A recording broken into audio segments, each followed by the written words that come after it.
Hey everybody! This Prima Games video will give you our top 5 ways to improve your kill-to-death ratio in Call of Duty Ghosts. Increasing your KDR isn't really that difficult, but it's also very easy to let it drop. Even though Ghosts is thought of as a twitch shooter, playing a smart, simple game is the easiest way to increase your kill count while decreasing the amount of deaths you take. The beauty of our tips is that they aren't just for the elite players. Anyone can benefit from them. Number 5. Get a guard dog. It seems that just about every video or strategy piece that we do on Ghosts is telling you how Riley is such a good option as part of your strike package. That's because he is. Given that it only takes 5 kills to call him in and he's so effective, there's just no better option.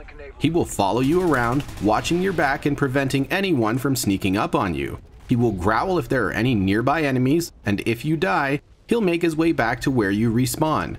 We highly suggest you choose the guard dog as your middle strike package option after the SATCOM.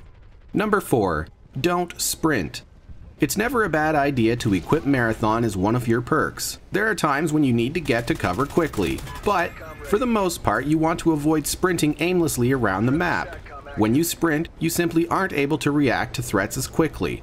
By walking, often with your gun raised and aiming down sight, you will find that you get the drop on many more opposing players. In fact, you will get kills as people sprint around corners and directly into your crosshairs.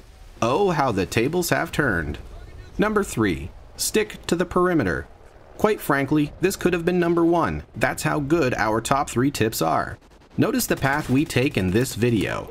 Not one time do we ever move into the middle of the map. The center is not a place to get more kills, it's a place where you are vulnerable from 360 degrees.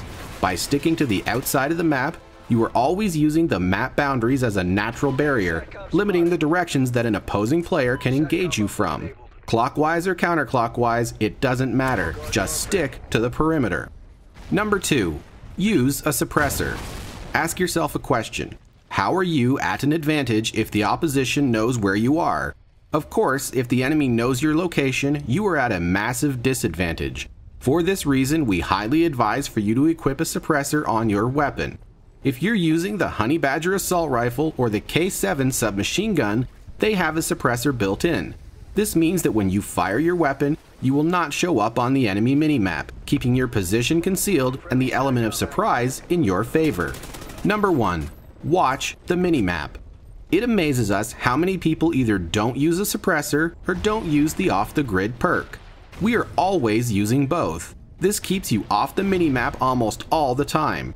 Since most people tend not to use these things, always keep a close eye on the radar. If you or a member of your team deploy a SATCOM, it will light up like a Christmas tree showing the location of the opposing team.